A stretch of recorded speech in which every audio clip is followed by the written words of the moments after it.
लग जाती है। हम स्वेटर्स पहनते हैं ताकि हम टेम्परेचर को बराबर कर सकें 37 के ऊपर, ठीक है। इसी वजह से अब हम जो बैक्टीरिया को हमने ग्रोथ के लिए जो एगर के ऊपर लगा दी है, अब इसको हम इंक्यूबेटर में क्यों रख रहे हैं? अब इसने ज़ाहिर बात है ग्रो करना है ना, खुराक उसको दे दिया, ग्रो करने के लिए वक्त चाहिए, लेकिन वक्त जो आप दे रहे हैं उस वक्त के साथ साथ आप उसको वो टेम्परेचर भी देंगे जो कि वो आपकी बॉडी के अंदर उसको प्रोवाइडेड था। ऐसा ही है ना, आपने आर्टिफिशियली इन वाइट्रो टेक्निक है जो बॉडी में हो रहा है, आपने हूबहू वही कंडीशन उसको लेबोरेटरी में देनी है तो वो ग्रो करेगा और आप उसको देख सकेंगे। समझ आइए ये बात?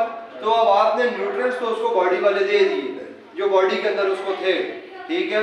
अब आप उसको टेम्परेचर भी वो देंगे 37 डिग्री सेंटीग्रेड का, तो 37 डिग्री सेंटीग्रेड का टेम्परेचर इनक्यूबेटर के अंदर आप 24 आवर्स के लिए बैक्टीरिया को या इस प्लेट को जिसके ऊपर आपने अभी कल्चरिंग कर दी है, आप इसको देते हैं और इसको मेथड को कहते हैं try streak method. Try means 3, तो प्राइमरी 1, सेकेंडरी 2, टेल 3, तो ट्राई स्ट्रीक, और इसको हम स्ट्रीक का नाम देते हैं, स्ट्रीकिंग, ठीक है, स्ट्रीकिंग। तो बात हो रही थी टेम्परेचर, 24 घंटे के लिए आप उसको 37 डिग्री सेंटीग्रेड का या 37 डिग्री सेंटीग्रेड का टेम्परेचर प्रोवाइड करेंगे। तो आफ्टर 24 आवर जब आप इंक्यूबेटर में से प्लेट को निकालेंगे, ठीक है, तो आप क्या देखेंगे कि जिस जगह के ऊपर सैंपल आपने लगाया हुआ है उस जगह के ऊपर आपको कॉलोनीज की ग्रोथ नजर आएगी। जो बैक्टीरिया सैंपल में मौजूद था उसकी ग्रोथ आपको यहाँ पर नजर आएगी। वही बैक्टीरिया जो अब हमने एग्जांपल के तौर पे कह रहे थे कि गले में इन्फेक्शन कॉज कर रहा है, गले का सैंपल हमने लिया हुआ था, वही बैक्टीरिया अब आपको सामने नजर आ रहा है कॉलोनीज की फॉर्म में। अब आपने अगला काम क्या करना है कि कॉलोनी को पिक करना है। कॉलोनी को पिक करके अब आपने उसको इंडिविजुअली माइक्रोस्कोप के नीचे ये देखना है कि ये बैक्टीरिया देखने में कैसा है, ये बैक्टीरिया कैसा दिखता है, ठीक है। देखेंगे तो पता चलेगा। हम जो बैक्टीरिया का चैप्टर पढ़ के उसकी शेप्स को डिस्कस कर चुके हैं कि बैक्टीरिया बेसिलाई भी होते हैं, यानी कि रॉड शेप के भी होते हैं, बैक्टीरिया कोकाई भी होते हैं, गोल शेप के भी होते हैं। ये देखेंगे तो पता चलेगा ना, देखे बगैर तो नहीं पता चलता कि बैक्टीरिया किस किस शेप के होते हैं। तो देखेंगे किसके जरिए? With the help of microscope. इस स्टेज के ऊपर मैं आप लोगों को मोबाइल के ऊपर दिखाना चाह रहा था, वो कॉलोनीज दिखाई हुई हैं आप लोगों को क्लास के अंदर, हाँ देखी हुई हैं। जो न्यू स्टूडेंट्स हैं किस किस ने नहीं देखी हुई? बस ठीक है, किस स्टूडेंट ने नहीं देखी हुई? हाँ सब ने देखी हुई है, तमाम स्टूडेंट्स ने। आप 2 स्टूडेंट्स ने आपने नहीं देखी हुई, ठीक है। ये मैंने कल्चर ग्रोथ लिखा है तो वो वर्ल्ड कल्चर की वो आ गई है। हम लिखता हूँ बैक्टीरियल कल्चर।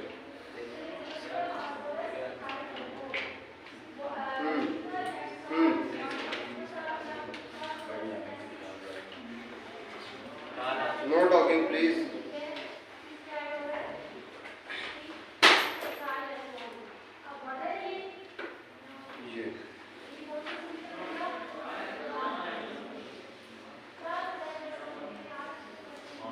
ये देखें, ये जिस जगह के ऊपर सैंपल अप्लाई हुआ था वहां पर बैक्टीरिया की कॉलोनीज आपको बनी हुई नजर आएंगी। प्लेट के ऊपर आप देखें, प्लेट के ऊपर एगर पड़ी हुई है और एगर के ऊपर आपको कॉलोनीज ग्रो की हुई नजर आ रही हैं। ये रेड कलर की एगर, ये रेड कलर की एगर है। एगर के ऊपर जो स्टिकिंग हुई हुई है जिस जगह के ऊपर 24 घंटे इंक्यूबेटर में रखने के बाद आपको ये कॉलोनीज वहाँ पर नज़र आ रही हैं। तो ये इंडिकेट कर रहा है कि यहाँ पर ग्रोथ आई है, बैक्टीरिया मौजूद है। लेकिन कौन सा बैक्टीरिया है आप नहीं बता सकते, आपको नहीं पता। सिर्फ ग्रोथ देख लेने से आपको नहीं पता। आपको हिंट्स मिल सकती हैं कि जी पिन पॉइंट कॉलोनीज हैं, मिकॉइड कॉलोनीज हैं, बड़ी कॉलोनीज हैं, छोटी कॉलोनीज हैं, किस कलर की कॉलोनीज हैं, हिंट्स हैं, लेकिन राइट अवे आप ये नहीं कह सकते कि ये पर्टिकुलरली स्ट्रेप्टोकोकस है या फिर ये पर्टिकुलरली सैल्मोनेला है या क्लेप्सिला है या कोई भी बैक्टीरिया का आप नाम ऐसे नहीं दे सकते अनटिल और अनलेस कि आप उसको कंफर्म नहीं कर लेते। तो कंफर्म करने के लिए आपको देखना ज़रूरी है। तो कॉलोनीज को देखने के बाद आपने इंडिविजुअली ये किस बैक्टीरिया की कॉलोनीज हैं वो देखने के लिए आपको माइक्रोस्कोप की ज़रूरत महसूस होती है। तो माइक्रोस्कोप की ज़रूरत जब होगी तो आपको ये पता होना चाहिए कि बैक्टीरिया का कोई कलर नहीं होता है। तो जब एक चीज़ का कलर ही नहीं है तो आप उसको कैसे देखेंगे?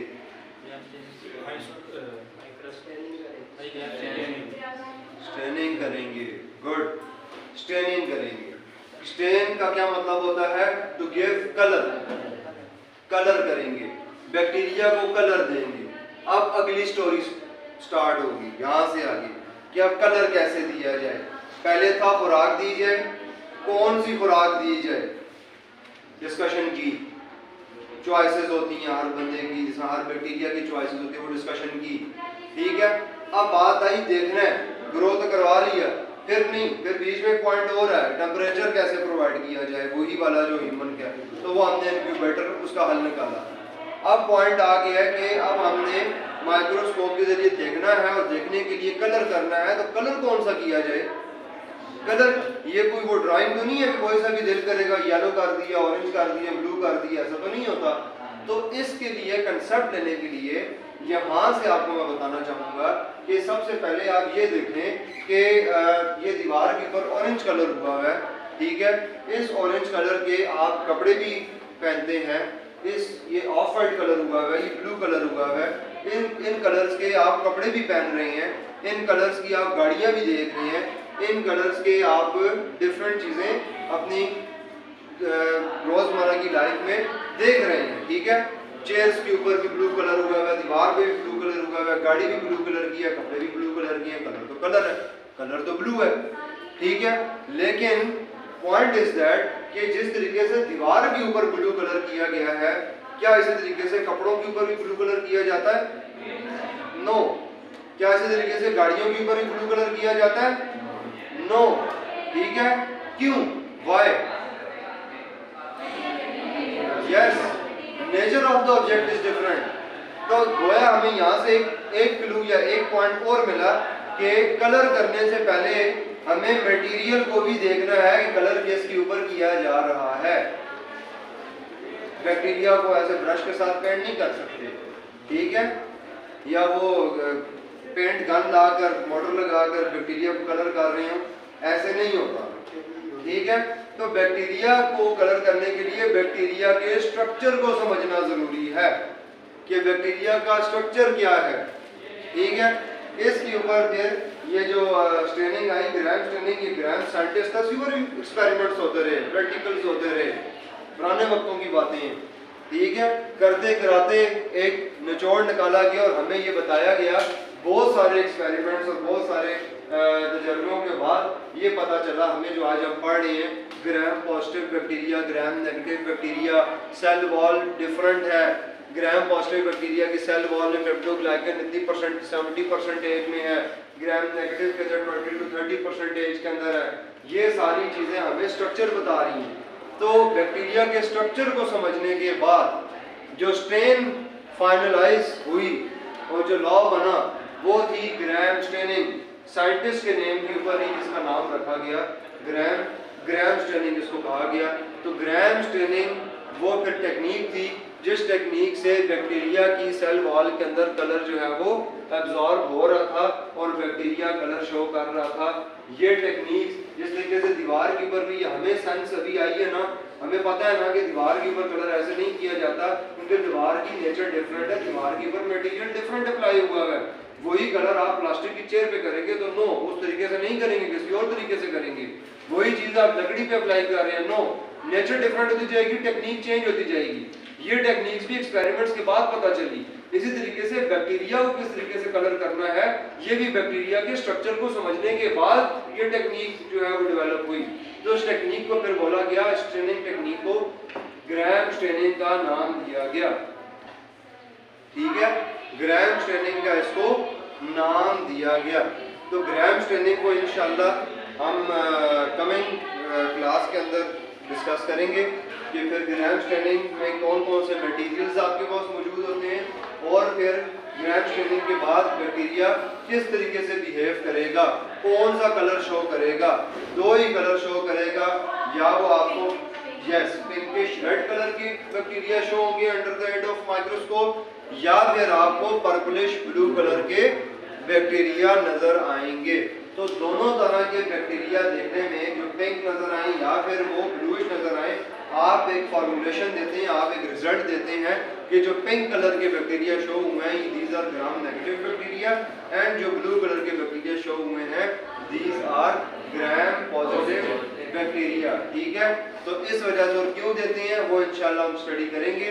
और उसके बाद हम जब अब ये सेकंड स्टेप था देखना, जब देख लेंगे तो देखने के बाद आप इस स्टेज के ऊपर पहुंच जाएंगे। ये इन्वेस्टिगेशन हो रही है, जिस तरीके से आपको टास्क दिया गया कि जी 70-80 लोगों के अंदर एक मुजरिम है, एक को तलाश करना है, कोई एक मुजरिम है, फिर आप उसके लिए हिंट्स करते जाएंगे, इस तरह की हिंट्स करते जाएंगे कि खुद ब खुद ही निकलते जाएं।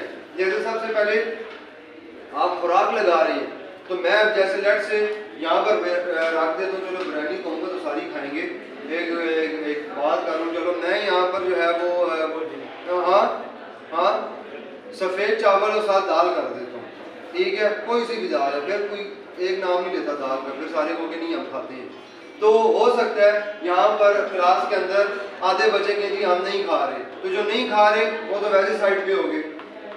ठीक है, जो खा रहे हैं उनके अंदर फिर मैंने इस चीज़ को देखना है कि कौन से बंदों के अंदर अब आहिस्ता आहिस्ता सबसे पहले खुराक के जरिए